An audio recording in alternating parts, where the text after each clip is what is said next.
Now the noisy winds are still, by Mary Mapes Dodge, 1831 to 1905. Now the noisy winds are still, April's coming up the hill, all the spring is in her train, led by shining ranks of rain. Pit pat, patter clatter, sudden sun and clatter patter, first the blue and then the shower, bursting bud and smiling flower, brook set free with tinkling ring, birds too full of song to sing, crisp old leaves astir with pride, where the timid violets hide, all things ready with a will, April's coming up the hill. This is a poem by Mary Elizabeth Mapes Dodge. She was an American. She was born in New York City, overlooking Central Park. Her father was a chemist and a promoter of scientific agriculture. Now, Mary was a children's author, and she was also the editor of St. Nicholas magazine. Now, St. Nicholas magazine was a magazine for children, and she got many of the great writers of the time to make contributions. Mark Twain, Louisa May Alcott, Robert Louis Stevenson, Longfellow, Tennyson. Now, there's also a nice story that one day she was talking to Rudyard Kipling, who told her a story about the Indian jungle, and she asked him to write it down for her St. Nicholas magazine, and that was the Jungle Book. He'd never written for children before. So she wrote poems for children, and she was the editor of a children's magazine.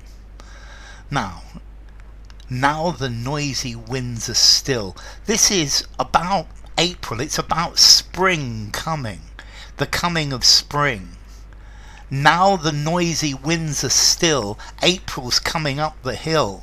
So April's coming, spring is coming. The winds of winter have gone, and April is coming. All the spring is in her train. All of spring is following her. The train is, for example, a bride, when she gets married, traditionally she has a very long skirt, and the back of the skirt is the train. So all of the spring is in her train. The train is what is following her. So spring is following April, led by shining ranks of rain. So spring is coming, and there's lots of rain, but shiny rain. Pit pat patter clatter, sudden sun and clatter patter. So it's a mixture of sunshine and rain, hard showers of rain, and suddenly the sun. First blue and then the shower. So first we have this beautiful blue sky, and then there's a shower of rain. And this is spring. This is typical of spring. Bursting bud and smiling flower, brook set free with tinkling ring. So look at this, bursting bud. We've got a lovely piece of alliteration. Bursting bud and smiling flower. So the buds are bursting, are coming out of the flowers and the trees and the ground, and the flowers are smiling. Brook set free with tinkling ring.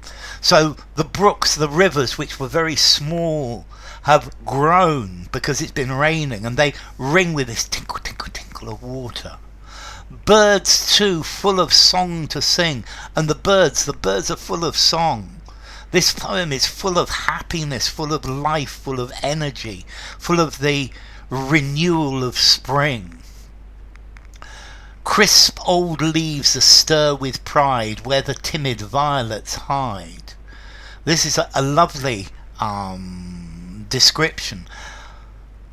Violets are on the ground, and the ground is normally covered with old, dry, broken leaves of last year. And the violets are flowering, are growing out of these leaves. So we've got violets on the ground amidst all of the old leaves, the crunchy old broken leaves of last year. And this is rebirth, the rebirth of the world. All things ready at a will. So everything is ready to grow, everything is ready to grow big and strong. April's coming up the hill. So April's coming, and she repeats this line. And this is full of happiness, it's full of illusion for the future, how it's going to be a wonderful year, the rebirth of spring. Now the Noisy Winds Are Still by Mary Mapes Dodge.